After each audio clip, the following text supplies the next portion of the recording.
We begin our report on the campaign trail as we count down to the final days of the 2024 election. We are 15 days from Election Day, and 7 more states kicked off early voting Monday. That means voters in more than half the states can now cast their ballot. As Americans make their way to the polls, the 2 candidates are making their rounds across swing states. Former President Donald Trump spent much of the day in North Carolina speaking about the recovery from Hurricane Helene. He also continued to make false claims about the government's response.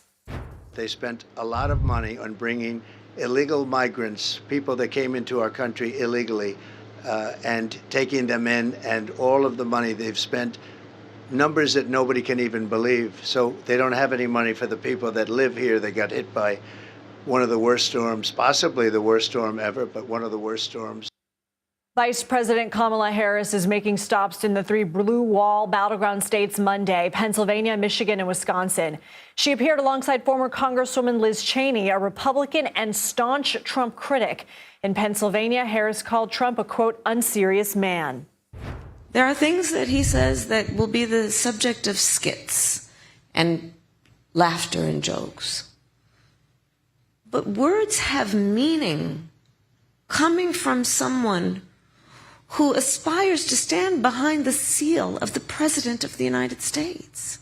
Let's bring in CBS News political director Fin Gómez and campaign reporter Jake Rosen. Good to have both of you. Fin, this is not the first time Harris has appeared alongside Liz Cheney. What can you tell us about their relationship and who Harris is hoping to bring into her tent with her appearance? Good evening, Lindsay. Yeah, politics sometimes makes odd partnerships here. These two differ vastly on policy. They differ vastly on their political perspectives. One place they do converge on is they both believe that Donald Trump is not a good choice to be the next president. And that's why they're campaigning together. Why she's campaigning with Cheney, why Harris is campaigning with Cheney in these blue wall states is because she believes that Cheney can help her make a strong argument to moderate Republicans and independents in those key battleground states. That crucial electorate, to some analysis, they believe that they are up for grabs, especially now with just 15 days out until Election Day. So this effort right now is to really appeal to those in the center. Jake, what is Trump's strategy in North Carolina, particularly in doubling down on hurricane recovery disinformation?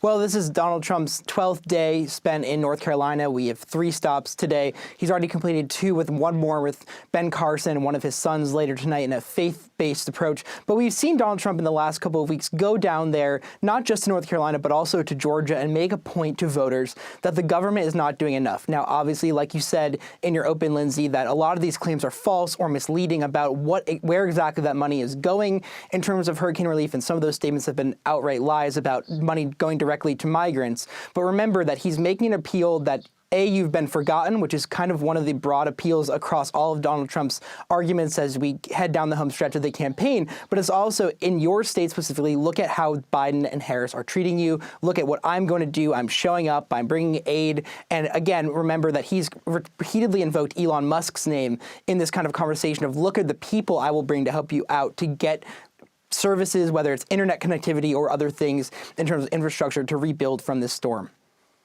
So, Fin, with what Jake just said and Trump trying to position himself as the change candidate, even though he has been in the White House for 4 years, how are Harris and Walz distinguishing themselves from what we have seen in the administration?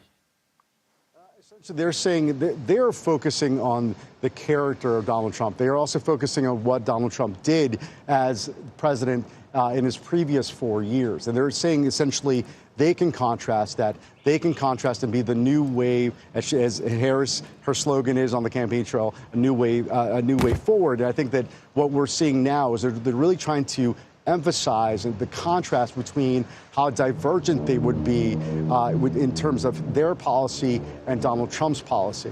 And again, going back to the character issue, the Harris campaign believes that right now some of their biggest contrast points are the character issue of Donald Trump, the character of Donald Trump, and that of Vice President Harris that they believe would be more presidential and lead the country more admirably and positively, frankly, on some of these key areas like immigration, like foreign policy, and other top issues that voters are currently considering as they make this big decision. Again, we're just 2 weeks out until Election Day. And we're going to continue to pull on that character debate thread in our next segment with Major Garrett. But Jake, Trump did an interview with retired WWE star The Undertaker. Is there an untapped voter he's trying to go for with this kind of appearance, or is it simply appealing to his existing base?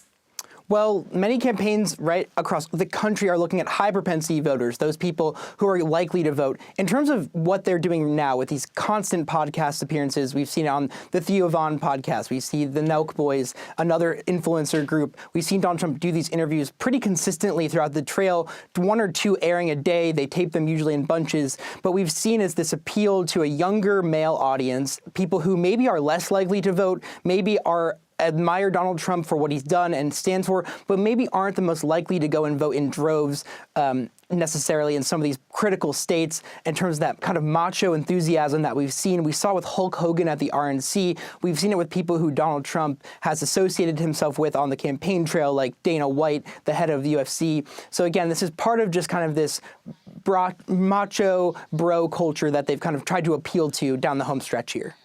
Fin Gómez and Jake Rosen in Washington, thank you both so much. CBS News Chief Washington Correspondent Major Garrett joins me now. Major, good to see you. Trump will be back in North Carolina Tuesday, his 12th visit this year, making it his second most visited battleground state. What electoral path does his team see that they're honing in on this state? Now, they have to have it, Lindsay, and it's interesting. In 2020, Trump won North Carolina by just over 74,000 votes. The margin there was closer than it was in Michigan and Pennsylvania. Of course, Trump didn't make any noise about the closeness of North Carolina because he won. He made noise about Pennsylvania and Michigan, decided by more votes than he won by in North Carolina because he lost there. We should all keep that in mind. And it is clear now, in ways that it wasn't when Joe Biden was still leading the Democratic ticket, that North Carolina is very much in play.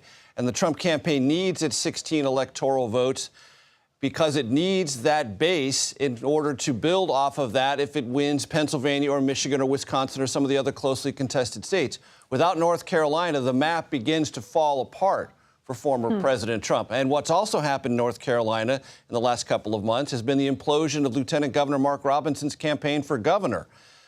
At one time, Trump called him, Mark Robinson, Martin Luther King Jr. on steroids. When asked today by Politico if he still wanted North Carolinians to vote for Mark Robinson, all Trump had to say was, "I'm not familiar with the status of the race." He has completely disassociated himself with Mark Robinson. That's going to pull Republicans apart, not bring them together in North Carolina, which is why the Trump campaign is spending so much time there. I do want to ask you about Trump's rally in Pennsylvania over the weekend. He spent several minutes talking about the late golfer Arnold Palmer since the rally was in his hometown. Let's listen. This is a guy that was all man. This man was strong and tough. And I refuse to say it, but when he took showers with the other pros, they came out of there, they said, "Oh my God, that's unbelievable." I almost can't ask this with a straight face, but what are we to make of him spending time on this in the final stretch to Election Day? Before that rally, Trump advisors said that the rally speech would be part of his closing argument.